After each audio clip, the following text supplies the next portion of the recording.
नमस्कार. जयम विशेषमध्ये मी तेजल नागरे तुम्हा सर्वांचं स्वागत करते. सध्या देशात लोकसभा निवडणुकांचे वारे वाहू लागलेत.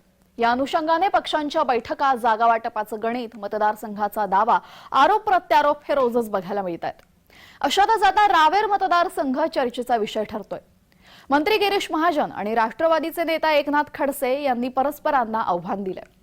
एकनाथ खडसे आणि गिरीश महाजन या दोघांचेही विधानसभा मतदारसंघ जरी वेगळे असले तरीही लोकसभा क्षेत्र एकच रावेर. येणाऱ्या सार्वत्रिक निवडणुकांमध्ये रावेर लोकसभा मतदारसंघातून दोघा नेत्यांना एकमेकांविरोधात उभे राहून स्वतःला सिद्ध करण्याची संधी आहे आणि याचसाठी दोघांनीही एकमेकांना आव्हानही दिलेले आहे. दरम्यान महाजन आणि खडसे हे पुन्हा एकदा भिडले होते. यावेळेस रावेर लोकसभा जागेसाठी त्यांनी एकमेकांना आव्हान प्रतिआव्हान दिलं.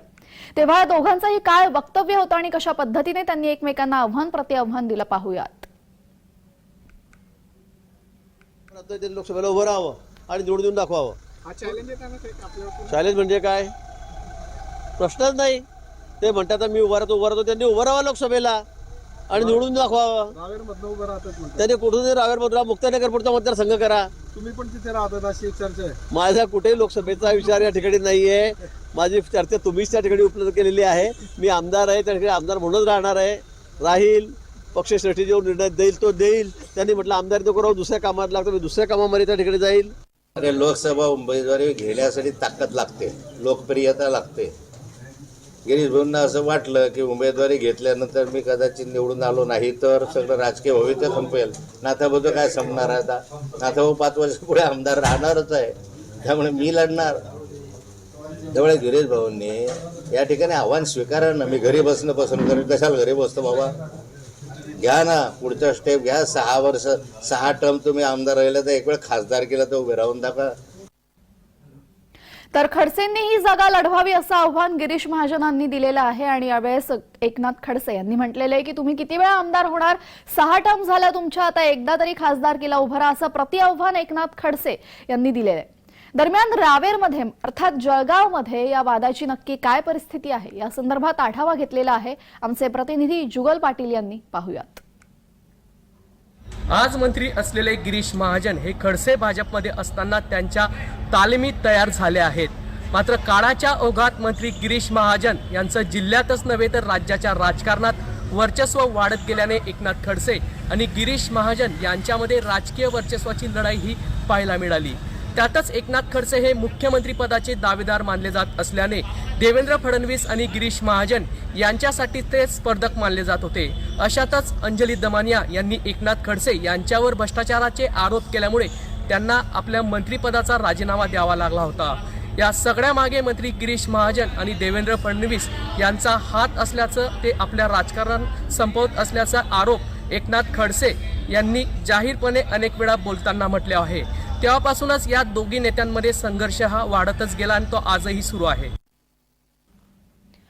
तर लोकसभा निवडणुका या अवघ्या 2 ते 3 महिन्यांवर आलेल्या आहेत. रावेर हा महाराष्ट्रातील 48 लोकसभा मतदारसंघांपैकी एक. या मतदारसंघामध्ये सध्या जळगाव जिल्ह्यातील 5 आणि बुलढाणा जिल्ह्यामधील 1 असे एकूण 6 विधानसभा मतदारसंघ समाविष्ट केलेले आहेत.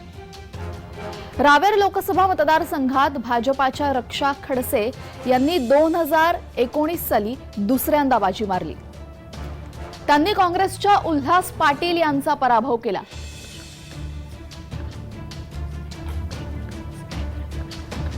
रक्षा खडसे यांनी दुसऱ्यांदा या ठिकाणी बाजी मारली. उल्हास पाटील यांचा त्यांनी पराभव केला. रावेर लोकसभा मतदारसंघात 23 मे रोजी मतदान झालं होतं. या मतदारसंघात भाजपाकडून एकनाथ खडसे यांच्या सून रक्षा खडसे विरुद्ध काँग्रेसकडून उल्हास पाटील अशी लढत झाली आणि यामध्ये दुसऱ्यांदा रक्षा खडसे या विजयी झाल्या होत्या.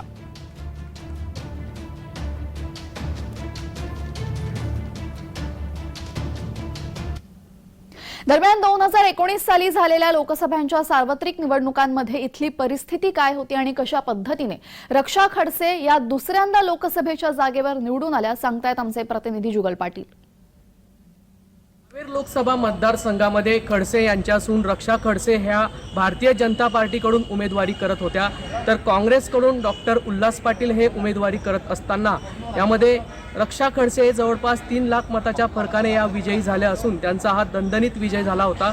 आणि जर विधानसभेचा विचार केला तर रावेर विधानसभेमधून भारतीय जनता पार्टीकडून हरिभाऊ जावडे हे यामध्ये मतदार करत होते. त्याचप्रमाणे अपक्ष मतदार म्हणून अनिल चौधरी हे उमेदवारी करत होते व काँग्रेसकडून शिरीष चौधरी हे उमेदवारी करत असताना यामध्ये हरिभाऊ जावडे यांचा पराभव करत शिरीष चौधरी हे रावेर विधानसभेचे आमदार म्हणून यामध्ये झाले असून यामध्ये रावेर मतदारसंघाची ही परिस्थिती आहे.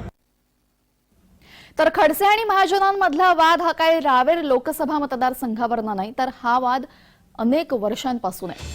खडसे आणि महाजनांमधला वाद हा महाराष्ट्राला ज्ञात आहे. खडसे भाजपात असताना सुद्धा दोघांमध्येही जिल्ह्याच्या नेतृत्वावरून छुपे वाद सुरूच होते. त्यानंतर 2014 नंतर हे वाद वाढले आणि 2019 नंतर तर अधिक तीव्र झाले. एकनाथ खडसे यांनी त्यानंतर राष्ट्रवादीत प्रवेश केला. एकनाथ खडसेंच्या राष्ट्रवादीत प्रवेशानंतर फडणवीस यांच्याप्रमाणेच खडसे आणि महाजन यांचे संबंध ताणले गेले आणि अलीकडच्या काळात तर या दोघांमध्ये टोकाचे वाद निर्माण झालेले आहेत.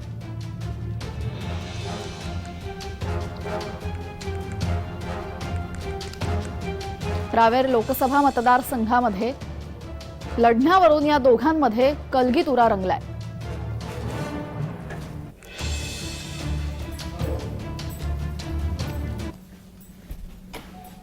तर खडसे यांनी गिरीश महाजनांना असं म्हटलं की गेले 6 टर्म तुम्ही आमदार आहात, एकदा तरी जर तुमचा चेहरा लोकप्रिय असेल इतका तर एकदा तरी खासदारकी लढवून दाखवा, असं आव्हान दिलेलं आहे त्यांनी गिरीश महाजनांना. हे गिरीश महाजन नक्की कोण आहेत पाहूयात. गिरीश महाजन हे भारतीय जनता पक्षाचे नेते आहेत. जामनेर मतदारसंघाचे ते आमदार आहेत. विद्यमान ग्रामविकास मंत्री. उत्तर महाराष्ट्रातील राजकारणात गिरीश महाजन यांचा मोठा प्रभाव आहे. सलग 6 वेळा त्यांनी जामनेरमधून विधानसभेत विजय संपादन केलाय आणि देवेंद्र फडणवीसांशी त्यांचे जवळचे संबंध आहेत. राज्याचे ग्रामविकास मंत्री गिरीश महाजन हे केवळ जळगाव जिल्ह्यातील नव्हे तर संपूर्ण खानदेश व उत्तर महाराष्ट्रातील भाजपाचा एक मोठा चेहरा म्हणून मानला जातो. आज जळगाव जिल्ह्याचं जर राजकारण बघितलं स्थानिक ग्रामपंचायतीपासून कुठलेही स्थानिक जिल्हा परिषद असेल, जळगाव महानगरपालिका असेल, इथले जळगाव जिल्ह्यातील 11 विधानसभा मतदारसंघ असतील किंवा जळगाव आणि रावेर हे दोन्ही लोकसभा मतदारसंघात असतील, या सर्व राजकीय याच्यावरती आज गिरीश महाजन यांचा कुठेतरी वर चष्मा आपल्याला दिसून येतो. या जळगाव जिल्ह्याच्या राजकारणामध्ये गिरीश महाजन यांचा एक अंतिम शब्द आहे. राज्यात आणि केंद्रात त्यांचं एक वजन आहे. एक गिरीश महाजन हे देवेंद्र फडणवीस यांचे निकटवर्तीय देखील मानले जातात आणि या सगळ्या जर आपण बघितलं या परिस्थिती, या परिस्थितीमुळे ते जळगाव जिल्ह्यातील एक हेवीवेट नेते अशी त्यांची आज इथे ओळख आहे. तर गिरीश महाजनांनी सुद्धा एकनाथ खडसेंना आव्हान दिलेलं आहे. एवढंच आहे तर तुम्ही रावेर लोकसभा मतदारसंघात उभे राहा, असं हे एकनाथ खडसे कोण आहेत जाणून घेऊयात. एकनाथ खडसे हे राष्ट्रवादी काँग्रेस पक्षाचे नेते आहेत. मुक्ताईनगर मतदारसंघातून त्यांना आमदारकी. महाराष्ट्राचे माजी महसूल मंत्री म्हणून त्यांनी काम पाहिलंय. 2009 पासून ते 2014 पर्यंत ते महाराष्ट्र विधानसभेत भारतीय जनता पक्षातर्फे विरोधी पक्षनेता म्हणून काम बघत होते. 1995 आणि 99 या काळामध्ये खडसे यांनी पाटबंधारे विभागाचे खात्याचे मंत्रीपद पाहिले. ऑक्टोबर 2020 रोजी त्यांनी भारतीय जनता पार्टी सोडली. 23 ऑक्टोबर 2020 रोजी त्यांनी राष्ट्रवादी काँग्रेस पार्टीत प्रवेश केला. ऑक्टोबर 2020 रोजी त्यांनी भारतीय जनता पक्ष सोडला. 23 ऑक्टोबर 2020 रोजी त्यांनी राष्ट्रवादी काँग्रेस पार्टीमध्ये प्रवेश केला.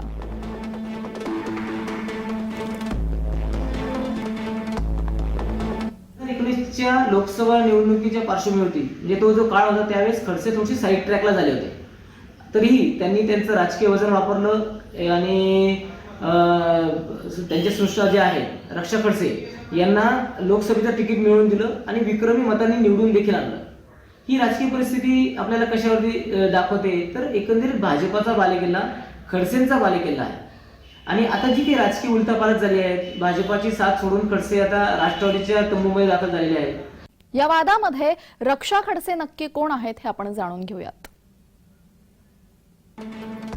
भारतीय जनता पक्षाच्या त्या सदस्य आहेत.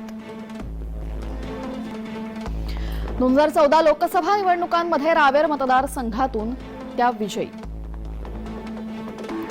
2019 मध्ये रावेर लोकसभा मतदारसंघातून खडसे दुसऱ्यांदा लोकसभेसाठी निवडून आल्या. रक्षा खडसे 2010 पासूनच राजकारणात सक्रिय. कोथळी गावाच्या सरपंच त्या होत्या आणि त्यानंतर त्या जिल्हा परिषद सदस्यपदीही निवडून आल्या. राष्ट्रवादीचे नेता एकनाथ खडसे यांच्या त्या स्नुषा.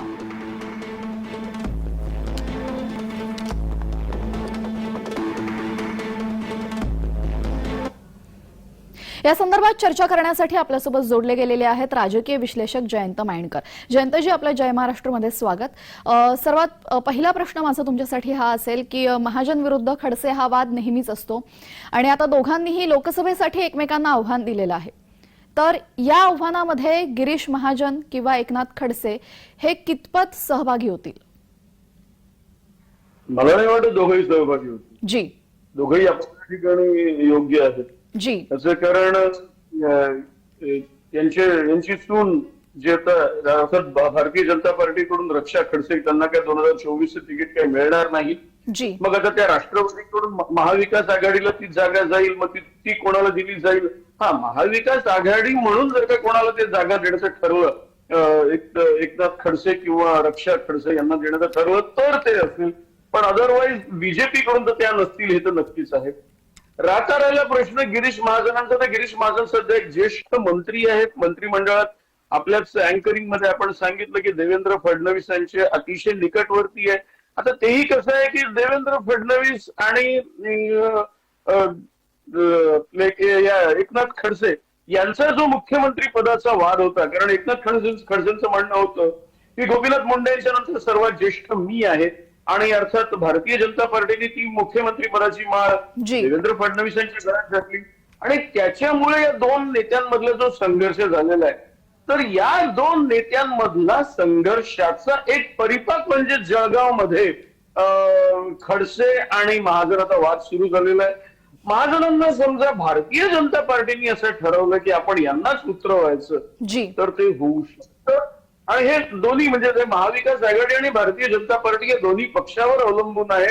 आणि कदाचित उलट मला असं वाटतं रक्षा खडसे या निश्चितपणे भाजपचे उमेदवार नसतील, पण रावेर ही नेहमी भाजपकडे राहणारी लोकसभा असल्यामुळे कदाचित महाजनांनाच ते सांगितलं जाऊ शकतं की आता चला तुम्हीच निवडून आणून दाखवा आणि कदाचित त्याच्याच करता त्याचीच तयारी म्हणून हे महाजनांनी डायरेक्ट आव्हान आता दिलेलं असू शकतं. जी, पण आता याच्यावर माझे दोन प्रश्न आहेत की रक्षा खडसे यांना पुन्हा एकदा उमेदवारी का मिळणार नाही, कारण की सलग गेले 2 टर्म त्या निवडून येत आहेत खासदारकीमध्ये, आणि गिरीश महाजनांना हे देत असताना आधीच खडसेंनी म्हटलेलं आहे की तुम्ही किती वेळा, आता 6वी टर्म आहे तुमचे आमदार म्हणून, तर निवडून दाखवा, निवडून या खासदार म्हणून जर इतके लोकप्रिय असेल तर, असं आव्हान दिलेलं आहे. तर हे आव्हान महाजन हे वैयक्तिकरित्या घेऊन स्वीकारू शकतात का? काडर बेस्ड पार्टीमध्ये वैयक्तिक असा काही प्रकारच नसतो. ते सांगतील की पक्षाने आदेश दिला तर आम्ही लढू. प्रश्न तोच आहे की मुळात 2010 आपल्या अँकरिंग मध्ये सांगितलं की 2010ला त्या म्हणजे एकनाथ खडसेंच्या मुलाच्या दुर्दैवी मृत्यूनंतर त्याच्यानंतर त्या याच्यात आल्या, राजकारणात आल्या आणि 14 पासून गेले 10 वर्ष त्या राजकारणात आहे. मी त्यांना तिकीट मिळणार नाही भाजपकडनं याच्याकरता म्हणत आहे की त्यांचे सासरे जर का भारतीय जनता पार्टीच्या विरुद्ध बोलतायत आणि त्या जर का आणि ते जर का राष्ट्रवादीकडून आमदार आहेत आणि पुन्हा सासरे आणि सून यांचं दोघांचं सख्य चांगलं आहे, ते काय असं एकदम विरुद्ध टोकाला वगैरे गेलेले नाहीये आणि म्हणून त्यांच्या सुनेला तिकीट मिळणार नाही असं मी म्हणत आहे. आणि मग त्याच्यानंतर ज्यांना दोन वेळा निवडून आलेल्या खासदार आहेत त्यांच्या जागी त्याच तोलाचा आपण नेता दिला पाहिजे. तर जसं आपल्या त्याच्यात आलंय की 6 वेळा आपण आमदार आलेलो आहे. ऍक्च्युली या जळगावातले भाजपचे सर्वात ज्येष्ठ आमदार म्हटले पाहिजेत एकनाथ खडसे. आणि एकनाथ खडसेंच्या नंतर जर का कोणाकडे ज्येष्ठत्व येतं तर ते येतं आपल्या महाजनांच्याकडे. तर त्याच्यामुळे कदाचित त्यांना सांगितलं जाऊ शकतं की आता तुम्हीच हा मतदारसंघ निवडून आणून दाखवा. आणि म्हणजे मुळात असं आहे की रक्षा खडसेंना निवडून त्या ज्या काही निवडून त्या स्वतःच्या मुळे आल्या की एकनाथ खडसेंच्या मुळे आल्या, याचं साधं उत्तर असं आहे की एकनाथ खडसेंच्या मुळे आलेले आहे. जी, माझा सर्वात शेवटचा प्रश्न तुमच्यासाठी हा असेल की मग रावेर लोकसभा मतदारसंघात नक्की काय घडू शकतं? महायुतीकडून कोण असेल आणि महाविकास आघाडीकडून कोण असू शकतं? त्यात प्रयत्न होऊ शकतो कदाचित. महाजन वर्सेस खडसे सुद्धा पाहायला लागू शकतो.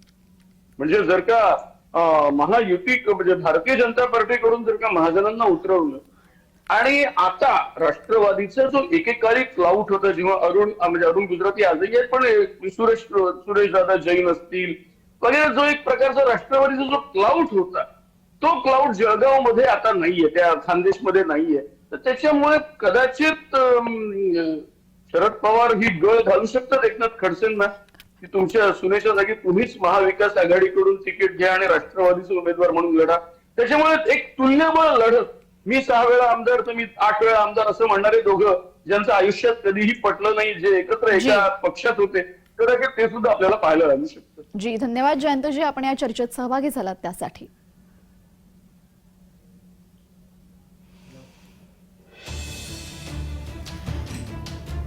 तर गिरीश महाजन विरुद्ध खडसे असा कलगीतुरा जळगावमध्ये रंगलेला आहे. आणि याच संदर्भात आपण बघतो रावेर या मतदारसंघात गेल्या 10 वर्षांपासून खडसे यांच्या स्नुषा रक्षा खडसे या लोकसभेत निवडून येतात. या रक्षा खडसे नक्की कोण आहेत जाणून घेऊयात.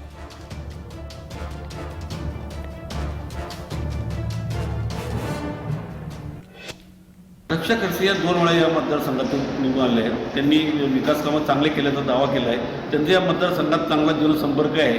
भारतीय जनता पक्षातर्फे त्यांनी पुन्हा उमेदवारी मागितलेली आहे, परंतु त्यांना यावेळेस उमेदवारी मिळेल का नाही शंका आहे. कारण त्यांचे सासरे एकनाथराव खडसे हे भाजपमधून राष्ट्रवादी काँग्रेसमध्ये गेले आहेत. अशा खडसे या नावामुळे त्यांना तिकीट न मिळण्याची शक्यताही व्यक्त होत आहे. दरम्यान रावेर लोकसभा मतदारसंघात महाविकास आघाडीकडूनही काय तयारी करण्यात येते सांगतायत आमचे प्रतिनिधी जुगल पाटील. पाहूयात. महाविकास आघाडीसाठी जर रावेर लोकसभेचा विचार केला तर शरद पवार जळगाव दौऱ्यावर असताना एकनाथ खडसे यांच्या नावाची घोषणा या ठिकाणी शरद पवारांनी केली होती. तर दुसरीकडे जर एकंदरीत विचार केला तर एकनाथ खडसे यांची नावाची देखील शक्यता वर्तवण्यात येऊ शकते रावेर लोकसभेसाठी. तर नाना पटोले जळगाव जिल्हा दौऱ्यावर असताना देखील त्यांनी काँग्रेसचा ही जागा काँग्रेसची आहे आणि या जागेवर काँग्रेसचा दावा त्यांनी या ठिकाणी केला होता आणि काँग्रेसचे उमेदवार हे डॉक्टर उल्हास पाटील असतील अशी त्यांनी या ठिकाणी चर्चा केली होती.